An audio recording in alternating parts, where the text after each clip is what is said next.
Chairman Orangi town हाजी जमील जिया के दफ्तर में सूबाई मोतसिब आला सिंध के रीजनल डायरेक्टर केमाड़ी और गरबी आफ्ताब अहमद खत्री ने वफद के हमरा मुलाकात की। इस मौके पर औरंगी टाउन के लीगल एडवाइजर शाहजेब गुल और दीगर बल्दियाती अफसरान भी मौजूद थे। रीजनल डायरेक्टर आफ्ताब अहमद खत्री ने मोतसिब ऑफिस में ज़ेर इल्तवा केसेस के हवाले से बातचीत की। उन्होंने महकमा मोतसिब के हवाले से तफसीली तौर पर आगाह किया कि अगर अवामुन्नास को कोई जायज़ काम सिंध हुकूमत के महकमों में नहीं हो रहा हो या ताख़ीर हो तो अवामी शिकायत पर मोतसिब का इदारा मुतल्लिक़ा महकमे के ज़रिए अवामी मसाइल हल करवाते हैं।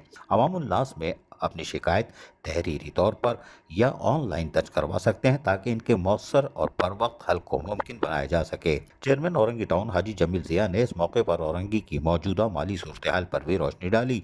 टाउन चेयरमैन हाजी जमील जिया ने बताया कि ट्रांजेक्शन पीरियड के दौरान औरंगी टाउन को उजरती शेयर कम मिला, जिसका सिलसिला आज तक जारी है और फंड्स की कमी की वजह से अवाम बल्दियाती सहूलियात की बहाली और तरक्याती काम करवाने में शदीद तरीन दुश्वारी का सामना भी है। तमाम तर मुश्किलात के बावजूद वो अवामी मसाइल के हल के लिए भरपूर मेहनत कर रहे हैं और ज़ेर इल्तवा केसेस के हल के लिए मुमकिन तामुन जो भी होगा वो फराहम कर रहे हैं। रीजनल डायरेक्टर ने चेयरमैन हाजी जमील जिया का शुक्रिया अदा किया और मुस्तक़बिल में मज़ीद मुलाकातों और ताउन की उम्मीद ज़ाहिर की ताकि अवामी शिकायत के हल को यकीनी बनाया जा सके।